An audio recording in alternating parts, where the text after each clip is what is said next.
YCP నేతలు తోక ముడిచేస్తున్నారు. ఇక హడావిడి చేసి లాభం లేదన్న నిర్ణయానికి వచ్చేస్తున్నారు. శాశ్వతంగా కాకపోయినా తాత్కాలికంగానైనా కోల్డ్ స్టోరేజ్లో ఉండిపోవాలని డిసైడ్ అవుతున్నారు. ఎక్కడా కనిపించకుండా కొన్ని రోజులు కలుగులో ఉండేందుకు ఇష్టపడుతున్నారు. జనం దగ్గర ఉండకుండా, జగన్ కంటికి కనిపించకుండా దూరంగా వెళ్లిపోవాలని తీర్మానించుకున్నారు. ఈ క్రమంలో చాలా మంది నేతలు పార్టీ వైపు రావటం లేదు. కొందరైతే తమ క్యాంపు కార్యాలయాన్ని మూసేసి చేతులు దులుపుకుంటున్నారు.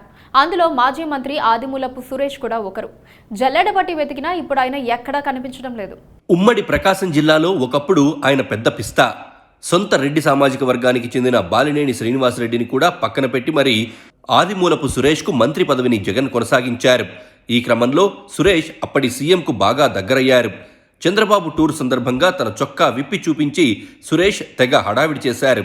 అలాంటి సురేష్ ఇప్పుడు రాజకీయ శూన్యత దిశగా పయనిస్తున్నారనిపిస్తోంది. గుట్టు చప్పుడు కాకుండా ఆయన తన కార్యాలయాన్ని ఖాళీ చేసి వెళ్లిపోయారంటే ఎంతగా లో ప్రొఫైల్ మెయింటైన్ చేస్తున్నారో అర్థం చేసుకోవచ్చు. వరుసగా 3 సార్లు గెలిచి 4వసారి ఓడిపోయిన సురేష్ ఇకపై తనకు రాజకీయ భవిష్యత్తు లేదని కూడా అనుమానిస్తున్నట్లు అనుచరులు చెబుతున్నారు.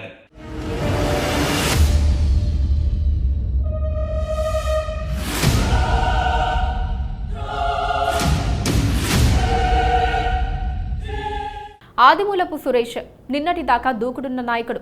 జగన్ను తప్పితే ఎవ్వరిని లెక్క చేయరని కూడా ఆయనకు పేరుంది. కాకపోతే ఓడలు బండ్లవుతాయన్నట్లుగా ఇప్పుడు ఆయన పలాయన మంత్రం పఠించే పరిస్థితి వచ్చింది. పార్టీ నేతలు ఆయన కోసం వెతుక్కునే దుస్థితి కనిపిస్తోంది. 2009లో ఎర్రగొండపాలెం నుండి కాంగ్రెస్ పార్టీ ఎమ్మెల్యేగా ఆదిమూలపు సురేష్ మొదటిసారి గెలుపొందారు. 2014 ఎన్నికల సమయంలో వైఎస్ఆర్సీపీలో చేరిన ఆదిమూలపు సురేష్కు జగన్ సంతనూతలపాడు టికెట్ కేటాయించారు. అక్కడ గెలిచినప్పటికీ 2019 ఎన్నికలొచ్చేసరికి నియోజకవర్గంలో ఎదురుగాలి వీచింది. దీంతో 2019 ఎన్నికల్లో మరోసారి ఎర్రగొండపాలెం నుండి పోటీ చేసి ఆదిమూలపు సురేష్ గెలుపొందారు. అయితే 5 ఏళ్లు మంత్రిగా పనిచేసినప్పటికీ పార్టీ క్యాడర్ నుండి వ్యతిరేకత తీవ్రమైంది.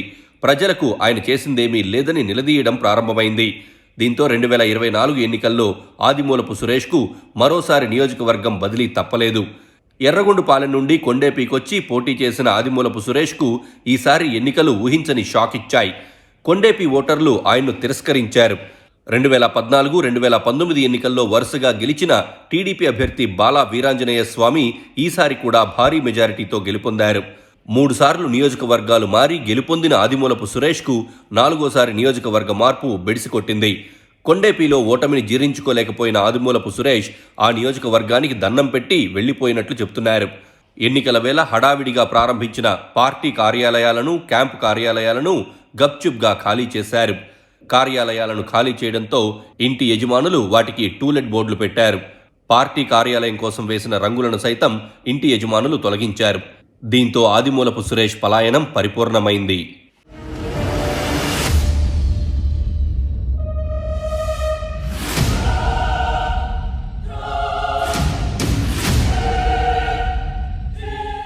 ఆదిమూలపు సురేష్ కొంతకాలం పాటు క్రియాశీలత తగ్గిస్తారని చెబుతున్నారు. పార్టీ కార్యక్రమాలకు కూడా అవసరాన్ని బట్టి మొక్కుబడిగా హాజరవుతారని అనుచరులు అంటున్నారు. 5 ఏళ్ల తర్వాత రాజెవరో రెడ్డెవరో అన్నట్లుగా ఆలోచన రావడంతో సురేష్ కొంచెం దూరంగా ఉండాలని అనుకుంటున్నారట. నిజానికి ఆయన ఒక్కరే కాదు, వైసీపీలో చాలా మంది పరిస్థితి ఇదేనని చెప్పాలి.